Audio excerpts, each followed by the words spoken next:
Astaghfirullah. Wassalamu ala rasulillah wa ala alihi wa sahbihi wa mawalah wa la hawla wa la quwata illa billahi wa ba'du. Kita lanjutkan kajian kita, masih membahas kitab Bahjah Qulubil Abrar, pembahasan dari kalimat-kalimat singkat Nabi namun syarat dengan makna. Dan kita masuk pada poin ke-26 dari kitab ini. Coba perhatikan bukunya. Di antara kehususan Nabi sallallahu alaihi wasallam. Kita baca hadisnya baru kita terangkan. An Jabir bin Abdullah radhiyallahu anhu maqala qala Rasulullah sallallahu alaihi wasallam u'titu khamsan lam yu'tahunna ahadun minal anbiya nusirtu birru'bi masirata syahrin wa ju'ilat liyal ardu kulluha masjida wa tahura fa ayyuma rajulin min ummati adrakat khussalatu falyusalli wa uhillat liyal ghanaim wa lam tahilla li ahadin qabli wa u'titu syafa'ata wa kana an-nabiyyu sallallahu alaihi wasallam yub'atsu ila qaumihi khassatan wa bu'ithtu ila an-nasi 'ammatan, muttafaqun alaih. Dari Jabir bin Abdullah radhiyallahu anhu, dia berkata, Nabi sallallahu alaihi wasallam bersabda, aku dianugerahi 5 perkara yang tidak diberikan kepada para nabi sebelumku, yaitu aku diberikan pertolongan dengan ditanamkannya rasa takut pada musuhku dari jarak sebulan perjalanan, dijadikan bumi bagiku sebagai tempat salat dan bersuci, sehingga siapa saja dari antara umatku mendapati waktu salat maka hendaklah dia salat. Kemudian dihalalkan untukku harta rampasan perang yang tidak dihalalkan kepada seorang nabi pun sebelumku. Aku diberikan hak untuk memberi syafaat. Para nabi diutus untuk kaumnya, sedangkan aku diutus kepada seluruh manusia. Ma'asyiral muslimat, ibu-ibu yang dimuliakan Allah Subhanahu wa taala. Di sini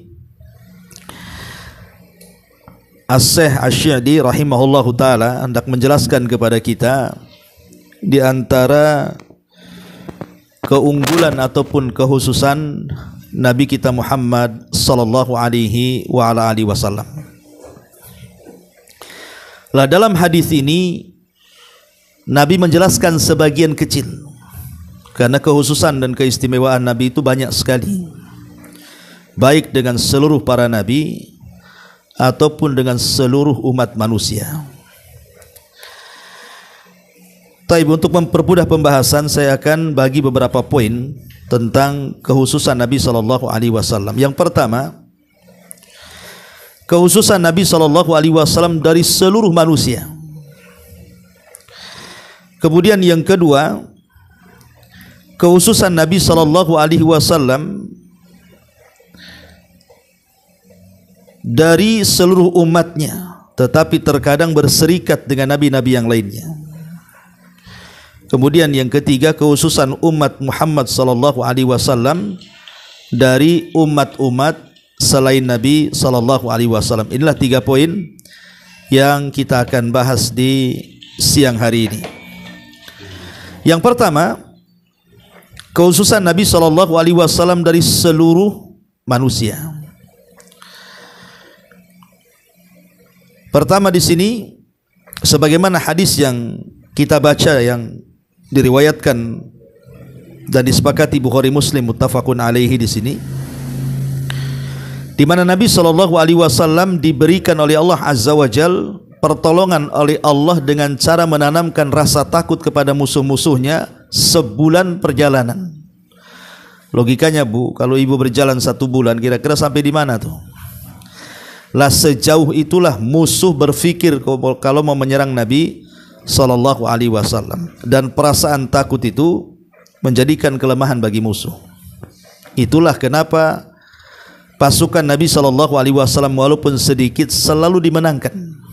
Kam min fi'atin qalilatin ghalabat fi'atan katsiratan biidznillah. Ini yang pertama. Kemudian yang kedua, waju'ilat liyal ardu kulluha masjida wa tahura. Dijadikan seluruh bumi ini bisa dijadikan tempat salat ataupun tempat bersuci. Kalau di agama-agama yang lain, mereka kalau ibadah itu ya harus masuk ke sinagog mereka, harus masuk ke gereja mereka, itu ke tempat-tempat ibadah, dan mereka tidak bisa ibadah di luar itu. Tetapi Islam tidak. Dimanapun selama tempat itu dibolehkan untuk salat, walaupun di trotoar jalan sekalipun, tapi bukan untuk konten Bu ya. Kadang salat trotoar jalan untuk konten pula deh. Jadi intinya dimanapun di bumi yang kita pijak ini boleh kita melaksanakan salat. Bahkan kita bisa bersuci dengan cara tayamum. Dan ini kekhususan di mana tidak dibatasi dalam menyembah Allah Subhanahu wa taala dengan tempat, ya. Kemudian yang ketiga, dihalalkan harta rampasan perang. Zaman dulu harta rampasan perang tidak boleh dimanfaatkan ataupun dimakan. Jadi kalau mereka menang perang itu ya harus dibuang. Bahkan dalam sebuah sejarah Israiliyat dijelaskan bahwa untuk menunjukkan bahwa perang mereka ikhlas atau tidak ikhlas, artinya karena Allah atau tidak, itu terkadang harta rampasan perang itu diletakkan di atas ketinggian. Kalau menunjukkan perangnya itu diterima Allah, maka Allah akan kirim halilintar, kemudian akan membakar harta rampasan perangnya, menunjukkan Allah terima perangnya. Sama dengan kejadian kurban Habil dengan Habil. Jadi ketika Allah mengirim halilintar kemudian membakar kambingnya Habil, itu tanda diterima. Lah begitu juga harta ghanimah, karena mereka tidak boleh memanfaatkannya. Mereka diletakkan di ketinggian, kemudian Allah akan mengirim halilintar dan membakarnya. Tapi sekali lagi ini kan kisah-kisah Israiliyat yang tidak bisa kita jadikan hujah, hanya sebagai pelezat kisah saja. Tetapi yang jelas bahwa umat dulu tidak boleh menghalalkan ghanimah, tapi umat Islam boleh memanfaatkan. Bahkan ada bagiannya khusus tentang pembagian ghanimah itu, harta rampasan perang. Kemudian yang keempat, Nabi diberikan syafaat. Maksud syafaat di sini syafaatul uzma, karena hanya satu-satunya yang memberikan syafaat itu Nabi sallallahu alaihi wasallam. Karena ada hadis yang panjang sekali ketika orang datang kepada Nabi Adam, kemudian Nuh, kemudian Ibrahim, kemudian Musa dan Isa.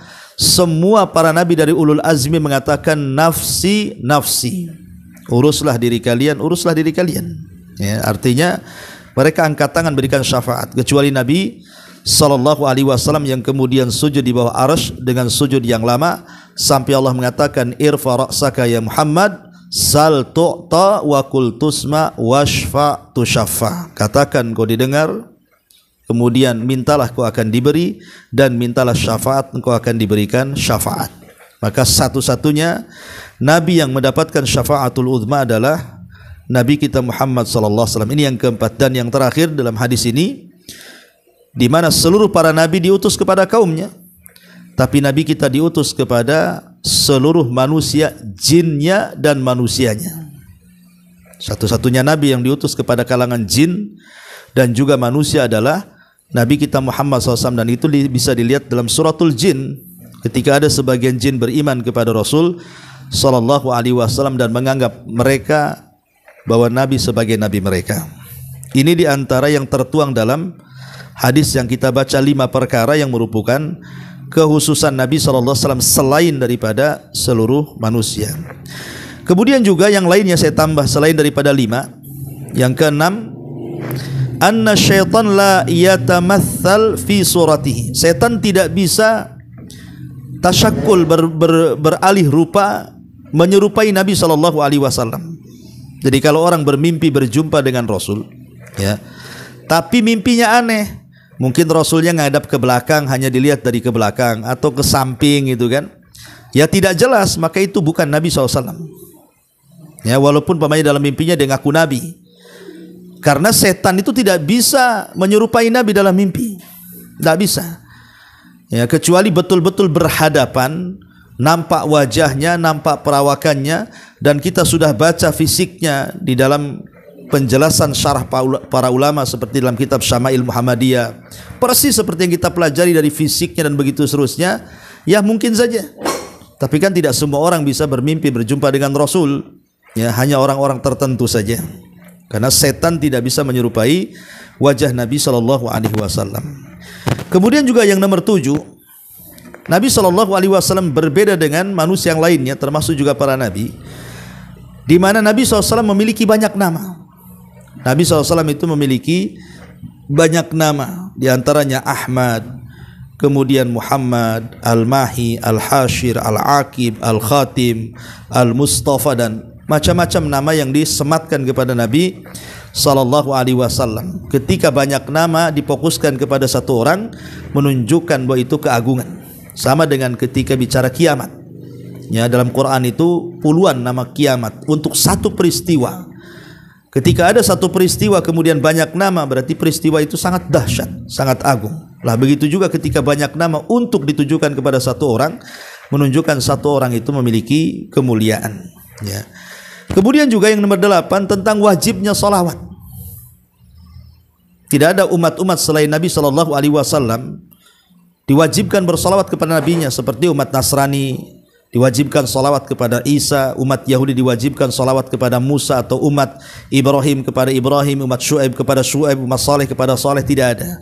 Hanya umat Islam yang diwajibkan bersalawat kepada Nabi SAW. Dan ini keutamaan Rasul, ya, di mana umatnya sendiri mendoakan Nabi SAW setiap saat. Karena salawat itu artinya, ya Allah, pujilah Nabi kita di hadapan makhlukmu yang ada di langit sana. Maksudnya di hadapan Jibril, Mikail, Israfil, dan seluruh para malaikat yang ada di langit. Dan siapa yang bersalawat 1 kali, Allah akan bersalawat kepada kita 10 kali. Kemudian juga di antara kekhususannya adalah Nabi SAW diberikan Raudhah min Riyadil Jannah, taman dari taman-taman sorga yang terbentang antara jarak mimbar dengan rumah beliau. Makanya kalau ibu ditakdirkan umrah, masuk ke daerah Raudhah tuh. Ya, Raudhah itu artinya arah ke kuburan Rasul. Karena Rasul kan dikubur di rumah Aisyah. Nah, antara pintu rumah Aisyah dengan mimbar itulah tengah-tengahnya disebut Raudhah min Riyadil Jannah. Itulah taman dari taman-taman sorga. Dan itu bisa diberikan kepada para nabi yang lainnya. Termasuk juga peristiwa Isra Mi'raj. Ya. Tidak ada satupun nabi yang dinaikkan sampai ke Sidratil Muntaha. Paling tinggi Nabi SAW, para nabi itu yang dinaikkan ke langit itu di masa hidupnya cuman Idris. Ya. Idrislah yang dinaikkan ke langit, dan juga Nabi Isa pernah dinaikkan ke langit. Artinya keduanya tidak wafat. Kalau Ibrahim kan wafat di bumi, Adam juga wafat di bumi, dan semua para nabi wafat di bumi. Tapi ada nabi ketika masih hidup dinaikkan ke langit. Salah satunya Nabi Idris. Makanya Allah mengatakan wa rafa'nahu makanan 'aliyya, dan kami tinggikan Idris itu ke tempat yang paling tinggi. Ahli tafsir mengatakan maksudnya Idris itu dinaikkan ke langit keempat. Makanya dalam peristiwa Mi'raj itu Rasul berjumpa dengan Idris di langit keempat, dan berjumpa dengan Isa di langit kedua bersama Yahya, ya saudaranya. Jadi paling tinggi itu ke langit keempat. Tapi Nabi SAW bukan ke langit keempat, sampai melewati langit ketujuh, sampai lagi ke Sidratil Muntaha, yang Jibril saja tidak sampai ke tempat itu. Dan itu salah satu keistimewaan Nabi SAW. Termasuk juga mukjizat Al-Quran. Mukjizat Rasul itu tidak lekang dimakan tempat dan zaman. Sampai hari ini mukjizat masih ada. Berbeda dengan mukjizat para nabi dan Rasul yang lainnya, maka berakhir dengan kematiannya. Termasuk juga di antaranya adalah tidak boleh memanggil Nabi SAW seperti memanggil antar sesama kita. Kalau antar sesama kita memanggil boleh menyebut nama, tapi Nabi SAW tidak boleh memanggil beliau dengan nama, tapi dengan lakobnya, ya Rasulullah, ya Nabi Allah, ya Abul Qasim, ya Mustafa. Jadi tidak boleh langsung ya Muhammad. Makanya kita tidak dapat di dalam Al-Quran satu ayat pun Allah memanggil Rasul dengan sebutan ya Muhammad kecuali mimbabil ikhbar, hanya sekedar menghabarkan seperti Muhammadur Rasulullah walladzina amanu asyiddau 'alal kufar ruhama bainahum dan begitu seterusnya. Itu bukan panggilan tapi memang penghabaran. Tapi dalam bentuk panggilan dengan menyebut ya munada itu ya Muhammad itu tidak ada dalam Quran. Tapi kalau Adam ada, ya Adam uskun anta wa zaujukal jannah, ya Nuh, ya Saleh. Banyak di Quran itu nabi-nabi yang lain itu dipanggil namanya. Tapi Nabi SAW tidak pernah dalam Quran dipanggil namanya. Paling ya ayyuhal muddathir, ya ayyuhal muzammil, ya ayyuhal rusul, ya ayyuhan nabi, dan begitu seterusnya. Dan ini kekhususan yang Allah Subhanahu wa taala berikan kepada Nabi SAW. Kemudian juga berikutnya bahwa Nabi SAW adalah orang yang pertama kali dibangkitkan saat kebangkitan dalam kuburannya. Walaupun Rasul sempat ragu-ragu karena ketika dia dibangkitkan dalam kubur itu dia melihat Nabi Musa sedang bersandar. Sehingga Rasul mengatakan, aku tidak tahu apakah aku dulu yang dibangkitkan ataukah Musa yang dibangkitkan. Tapi sepakat para ulama bahwa yang pertama kali dibangkitkan dari kuburan adalah Nabi SAW, sebagaimana orang yang pertama diberikan pakaian adalah Ibrahim alaihi salatu wassalam. Kemudian juga di antara khususannya adalah Nabi SAW adalah orang yang pertama kali melewati sirat. Karena umat Islam itu walaupun datang belakangan, tapi yang pertama kali dihisab dari seluruh umat-umat sebelum Islam, dan yang pertama kali melintasi sirat adalah Nabi kita Muhammad sallallahu alaihi wasallam. Ya, bahkan Rasul ketika berada di ujung sirat, setiap ada umatnya melintas, maka Rasul selalu berdoa dengan mengatakan Allahumma salim salim, ya Allah selamatkan, ya Allah selamatkan. Termasuk juga Nabi sallallahu alaihi wasallam diberikan Al-Kautsar yang tidak diberikan kepada para nabi yang lainnya. Ya, semua para nabi diberikan telaga, tapi mereka tidak diberikan telaga Al-Kautsar. Ya, sebagaimana Allah mengatakan inna a'tainakal kautsar. Kemudian Nabi SAW diberikan Al-Wasilah. Wasilah itu satu makom yang paling tinggi. Kalau ibu mendengar azan, kita disuruh untuk membaca doa salawat Allahumma rabba hadhihi da'wati tammah was salatil qa'imah ati Muhammadanil wasilata wal fadilah wab'athu maqaman mahmudan alladhi wa'atta. Sebagian para ulama mengatakan, walaupun ada riwayatnya dilemahkan, tapi ini masyhur ya. Di situ kan ada tiga kata, al-wasilah, al-fadilah, dan maqaman mahmudah. Lah maqam mahmudah itu adalah tempat yang paling tinggi di sorga. Disitulah Nabi SAW akan tinggal. Kemudian di sana ada maqam al-fadilah. Maqam fadilah itu diberikan kepada ibunda daripada Isa bin Maryam. Siapa? Maryam bintu Imran. Ya. Adapun maqam al-wasilah diberikan kepada istri daripada Firaun, Asiyah bintu Muzahim. Dan dua wanita ini nanti di sorga dipersunting Nabi SAW. Makanya kalimatnya ati Muhammadanil wasilah, berikan kepada Muhammad al-wasilah, maksudnya Asiyah bintu Muzahim. Wal fadilah artinya Maryam bintu Imran, karena Maryam belum menikah. Adapun Asiyah, Fir'aun di neraka dan dikekalkan di dalamnya. Makanya kemudian dua wanita ini akan menjadi istri Nabi SAW di sorga. Itu sebagian pendapat para ulama ya.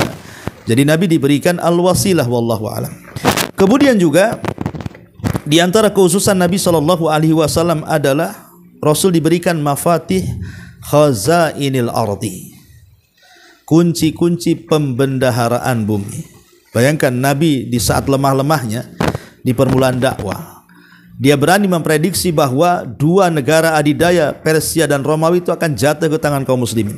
Dan menjadi sebuah kebetulan, kenyataan gitu ya, ketika Rasul sudah meninggal, maka Persia runtuh di tangan Umar dan Romawi pun dikuasai oleh kaum muslimin. Artinya separuh dunia dulu pernah dikuasai kaum muslimin. Ya, dari sini menunjukkan bahwa hanya Nabi SAW yang diberikan khazainul ardi, mafatih khazainul ardi. Lah ini juga diantara khususan Nabi SAW, termasuk juga Nabi SAW dianggap sayyidu waladi Bani Adam yaumal qiyamah, berdasarkan sabdanya ana sayyidu waladi ibni Adam yaumal qiyamati wala fakhr. Ya, aku adalah pemimpin anak Adam dan aku tidak sombong kelak pada hari kiamat. dan banyak lagi ya. Ini diantaranya kekhususan dan keistimewaan Nabi Shallallahu Alaihi Wasallam. Poin yang kedua, kekhususan Nabi Shallallahu Alaihi Wasallam selain umatnya. Jadi hanya Nabi yang punya, tapi umatnya tidak punya. Tapi terkadang berserikat dengan nabi-nabi yang lainnya. Ya. Yang pertama adalah al-haud yaumal qiyamah, telaga. Yang punya telaga itu, yang diberikan telaga hanya Nabi saja dan para nabi yang lainnya. Dan telaga yang paling besar adalah telaga yang diberikan kepada Nabi Shallallahu Alaihi Wasallam. Likullin nabi haudun, kata Rasul. Setiap nabi itu punya atau memiliki telaga. Walaupun menjadi khilaf para ulama, sebagaimana dijelaskan dalam kitab Aqidah Tahawiyah, di mana letak telaga itu? Ada yang mengatakan sebelum titian, ada yang mengatakan terbentang dengan titian, ada yang mengatakan setelah titian. Itu rincian daripada Imam At-Tahawi. Walaupun pendapat yang kuat, kata beliau, adalah sebelum titian. Karena disesuaikan dengan dalil akal, di mana ketika orang bangkit dari kubur merasa haus, yang dicari pasti air. Makanya kemudian telaga itu berada sebelum titian. Ini yang pertama. Yang kedua juga bahwa Nabi Shallallahu Alaihi Wasallam atau para nabi yang lainnya kalau sampai meninggalkan harta, hartanya tidak diwariskan. Tapi kalau umatnya kan diwariskan kepada ahli warisnya, tapi Nabi tidak mewariskan harta. Makanya kenapa Nabi mengatakan al-anbiya warathatul al-ulama warathatul anbiya. Wa innal anbiya lam yurathu dinaran wala dirhaman. Bahwa para nabi itu tidak pernah mewariskan dinar dan dirham. Yang diwariskan adalah ilmu. Faman akhadahu akhada bihadin wafir. Kemudian juga di antara khususannya adalah Allah mengharamkan kepada jasad para nabi untuk dimakan, untuk diserang cacing tanah gitu ya. Makanya kalau seandainya Allah takdirkan kita menggali jasad Nabi dalam kuburannya, maka kita yakin jasad Nabi tidak akan berubah sejak dia meninggal sampai hari ini, karena tidak mungkin dimakan tanah. Dan terbukti ketika Nabiullah Sulaiman meninggal di singgasananya, dan sebagian ahli tafsir menceritakan Sulaiman tuh hampir bukan hanya hitungan hari bulan sampai tahun ya duduk di singgasana itu. Lah jin-jin itu tidak tahu kalau Sulaiman sudah meninggal. Ya, jin-jin itu tidak tahu, mereka masih bekerja. Cuman karena rayap yang kemudian memakan tongkatnya, akhirnya tongkatnya roboh bersama robohnya jasad Sulaiman, barulah kemudian jin-jin mengetahui Sulaiman itu sudah meninggal. Seandainya tongkat itu tidak terkena rayap, kata para ulama, tentu Sulaiman akan seperti itu selamanya. Artinya jasad para nabi tidak mungkin busuk. Ya, itu dalilnya diantara kenapa bumi tidak akan memakan jasad para nabi, dan itu khususan, ya, khususan bagi para nabi dan tidak bagi umatnya. Taib, kemudian juga ya ada juga sebagian manusia juga yang dijaga jasadnya sebenarnya, karena kita lihat mungkin sejarah 100 tahun yang silam ketika terjadi banjir, akhirnya banjir itu kemudian sampai mengenai kuburan syuhada Uhud. Sehingga kerajaan kalau nggak salah ketika dipimpin oleh Raja Abdullah kalau nggak salah ya, akhirnya kemudian jasad para syuhada Uhud itu naik ke permukaan karena banjir yang sangat besar. Dan subhanallah, semua jasad syuhada Uhud utuh, termasuk jasad Hamzah yang dibelek oleh Hindun itu, bekas jahitannya nampak gitu ya. Dan artinya Allah Subhanahu wa taala menjaga orang-orang yang beriman di dunia dan di akhirat, baik jasadnya ketika hidup ataupun ketika mati. Taib, kemudian di antara khususannya juga bahwa seorang nabi dikubur di mana dia meninggal. Sebagaimana Nabi SAW, karena dia meninggal di kamar Aisyah, di situ dia dikubur. Kalau kita tidak boleh, kita meninggal di kamar ya dikubur di kuburan kaum muslimin. Dan ini khususan Nabi SAW. Termasuk juga puasa wisol. Wisol itu maksudnya sahur ke sahur. Bukannya di waktu sahur, ya sahurnya di waktu sahur, itu namanya wisol namanya. Nah itu khususan Nabi, kita tidak kuat seperti itu. Makanya ada sahabat kemudian ingin wisol seperti Rasul, akhirnya jatuh pingsan. Kata Rasul, jangan kau ikuti aku, karena aku yang memberi makan dan minum Allah sementara kalian tidak. Makanya khusus puasa wisol itu untuk Nabi SAW. Termasuk juga di antara khususannya adalah di mana Nabi SAW dibolehkan menikah tanpa ada wali ataupun saksi selama ada seorang wanita menghibahkan dirinya dan Rasul mau. Ya. Jadi wanita-wanita yang menghibahkan dirinya kepada Nabi SAW maka itu dihalalkan bagi Nabi, tapi tidak dihalalkan kepada umat. Termasuk juga bilangan poligami. Bagi Rasul mungkin ada yang mengatakan 10, ada yang mengatakan 11 istrinya, tapi bagi umatnya kan tidak boleh. Umatnya hanya boleh 4 saja, ya, dan itu kekhususan Nabi SAW. Termasuk juga tabarruk. Jasad Rasul itu punya berkah. Artinya kalau seandainya tangan Nabi itu menempel di badan kita, maka badan kita ini berkah, ya.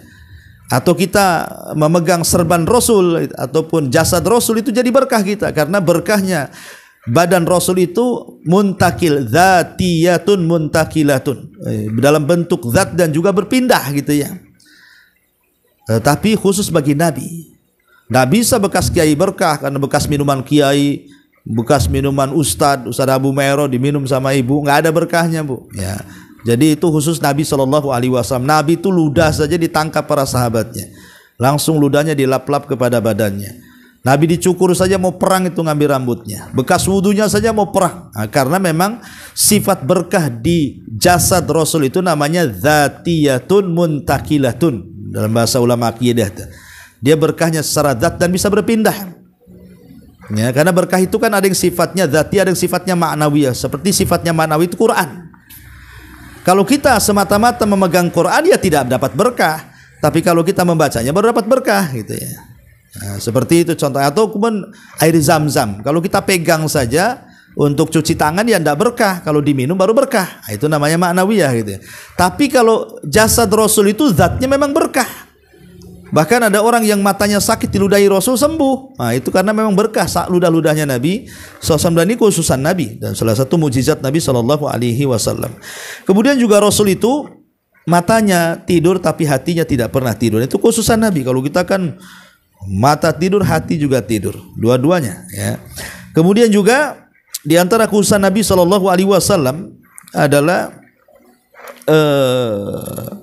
bahwa Nabi SAW tidak akan pernah mati dengan cara dibunuh sadis.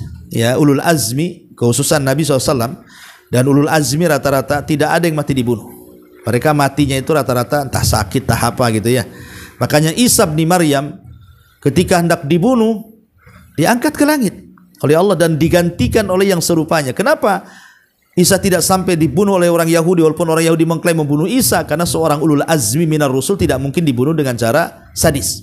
Ya, kalaupun mereka meninggal ya meninggal normal, tapi Isa kan belum meninggal, baru meninggal di akhir zaman. Ya, ini juga di antara kekhususan yang kedua. Yang ketiga, yang terakhir adalah khasais al ummat Muhammadiyah, kekhususan umat Muhammad di antara umat-umat selain umat Rasul. Yang pertama, umat Islam adalah sebaik-baik umat. Umat Islam adalah sebaik-baik umat dari seluruh umat-umat Islam, dari seluruh umat-umat selain daripada Islam. Yang kedua, bahwa berkumpulnya umat Islam itu tidak mungkin mereka bersepakat di atas kesesatan. Kemudian juga yang ketiga, bahwa umat yang pertama kali masuk surga adalah umat Islam. Umat yang pertama kali masuk surga adalah umat Islam. Kemudian umat yang pertama kali meniti titian Siratal Mustaqim juga umat Islam.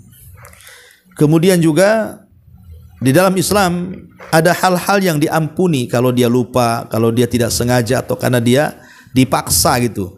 Maka ini rufiatil qalam, qalamnya diangkat tidak mencatat. Tapi umat yang lain tidak. Ya, tidak ada rukhsah seperti ini.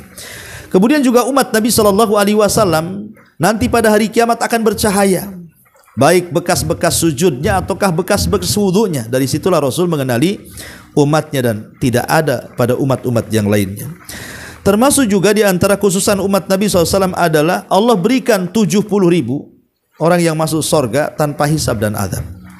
Dan ada riwayat yang mengatakan setiap 1.000 orang akan membawa ribuan orang lain untuk masuk ke dalam surga, karena 2/3 penduduk surga adalah umat Islam. Ya. Kemudian juga di antara khususan umat Islam adalah dihalalkan bangkai, dan itu tidak dihalalkan kepada umat selain Islam. Maksudnya bangkai di sini bangkai yang berkenaan dengan ikan-ikan yang ada di lautan, ya, itu dibolehkan. Sebagaimana Rasul mengatakan uhillat lana maitatani wadamani, dihalalkan kepada kami 2 bangkai. Pertama bangkai ikan, yang kedua bangkai belalang. Itu dibolehkan, dan itu khususan yang tidak diberikan kepada umat sebelum daripada Islam. Dan banyak lagi khususan baik nabi di antara nabi-nabi yang lainnya, atau nabi dengan umatnya, atau umat nabi dengan umat nabi yang lainnya. Dan ini menunjukkan bahwa kita ini diberikan oleh Allah Subhanahu wa taala agama terbaik, nabi terbaik, umat terbaik, kitab terbaik. Dan Allah katakan kuntum khaira ummatin ukhrijat linnas, kalian sebaik-baik umat yang dikeluarkan kepada manusia. Inilah diantara sedikit penjelasan dari khususan Nabi sallallahu alaihi wasallam. Wallahu a'lam bishawab. Silakan kalau ada yang mau bertanya untuk kajian siang hari ini. Kita buka tanya jawab.